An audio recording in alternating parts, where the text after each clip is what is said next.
Hello, beautiful people. Happy Monday. May all of you be having a great start to the month of March.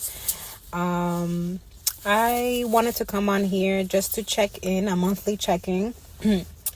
And I would like to know more. What would you guys like me to talk more about, right?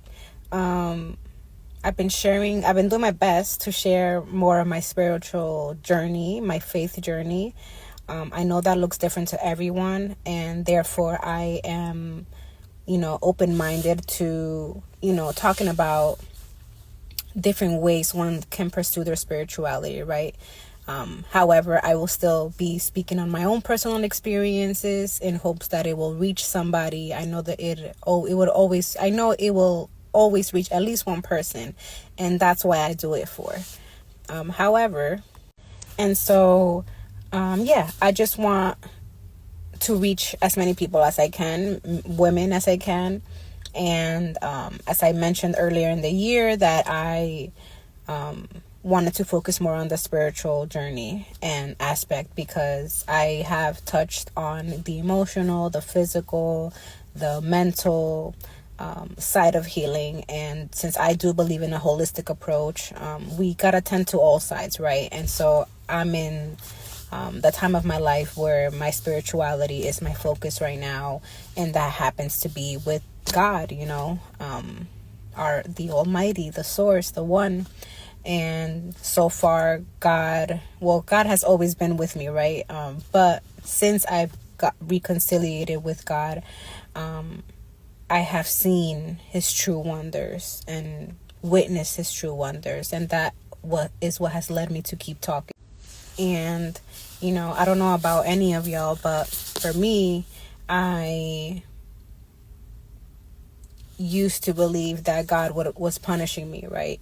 For all the trauma I've been through, for any wrongdoings I've done in my life. But my mindset has shifted, right? The more I read into the Bible, the more I open myself up to God and do my best to obey, because I am human.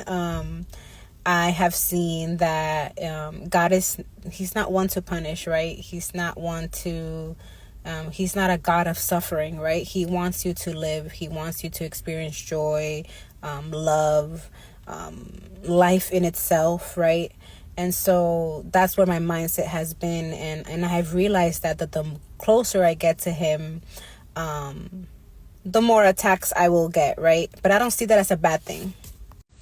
I will always do my best to be as transparent and authentic as possible, right? That is the goal. When we at least for me and my movement, I don't want to come across any other way but my true self and my authentic self.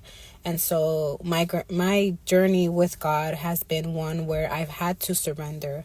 I have had to kill my ego time and time and time again, to focus on the higher purpose, the mission, right? My aligned path, whatever you want to call it. And so I've been seeking God for a few years now, but it wasn't until last year where I got deeper into wanting to get to know Him, into actually surrendering, which is so hard for me to do. If you're someone who needs to have some sort of control, it's hard to surrender and not see it as a failure or quitting. And so last year was that. Last year was, it's one of those things where you're like, you experienced something bad or something that you had to go through, and you knew it wasn't going to be fun, and you feel like it's the worst experience ever, and then you overcome it, right? And so last year was one of those moments, and exactly during this time, like, I had gone to Mexico last year to kind of to isolate, to isolate and come back and face the truth, my reality. And that reality that was dark, was unknown. I don't know. It was just not knowing what was to come to about my life, right? And the moment I surrendered to God, I started seeing the unfolding of beautiful things, right? But it didn't come easy, And so I did that, right? it's hard to surrender, but that felt like the only thing I could do. And once I did that, I started seeing the unfolding. Things that were hard for me to get through a few years prior, leading up to last year, was unfolded immediately, right?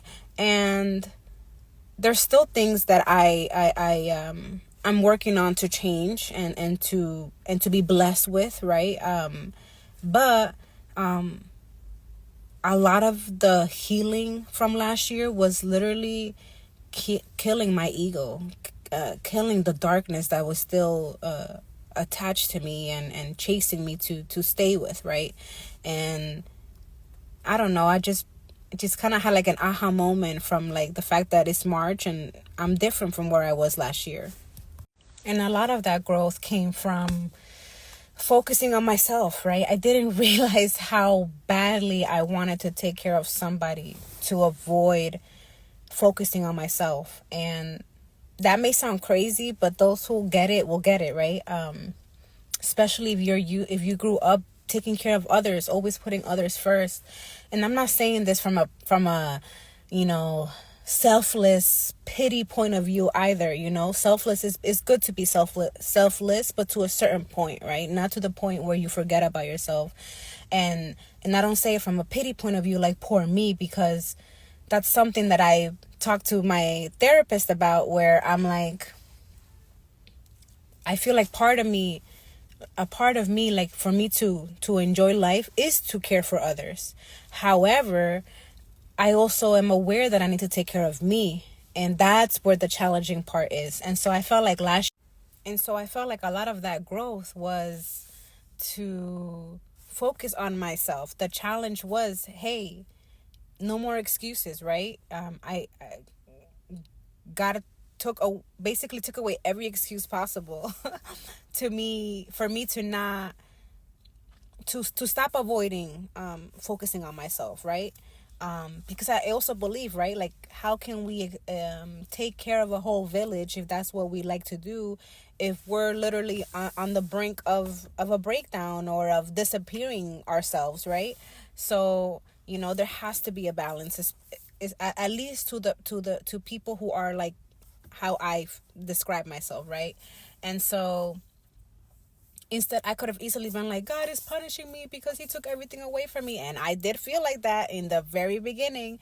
However, once I shifted, once I opened my heart again, because that's one of the things with trauma, with hurt, or whatever experiences that are not pleasant, and end up guarding your heart, and not even in the right way, in a way that like you just don't trust nobody, you don't want to do anything. Instead of seeing it that way, I was like, no, like, I knew I should have been taking care of myself a long time ago. I chose not to. That's where the will comes in, because God may want the best for us, but he still gives us free will, right? So I'm like, I had whether I wanted to accept it or not, even in the worst of times, I still had the will to choose me, but I just wasn't ready. I wanted to focus on other things. And even if I had obligations and priorities, even if I know I had all the excuses to not focus on myself, I still had the will and the choice to choose myself. And that's hard to see when you're in the middle of darkness. And so I surprised myself when I ended up talking more than I was expecting. I knew I came here with a message. I just didn't know what, but basically, that I would love to hear more of how I could, be of service in terms of the spiritual faith journey, right?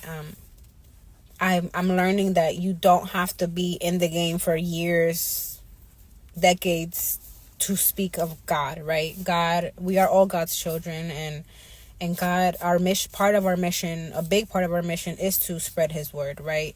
And that doesn't always mean you have to know the Bible from beginning to end, or do everything 100% his how he does it, because that's what we're learning to do. But, at least for me right now, I feel like the best way I can speak about God is through my own testimony. And I feel like that's one of the big points to remember, that we don't have to be experts, right? In God's word.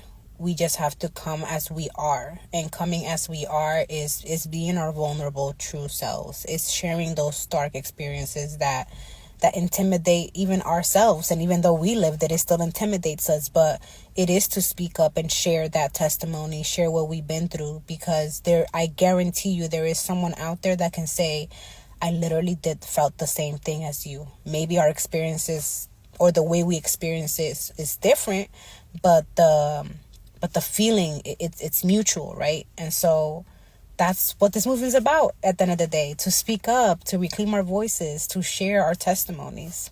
Have a beautiful day.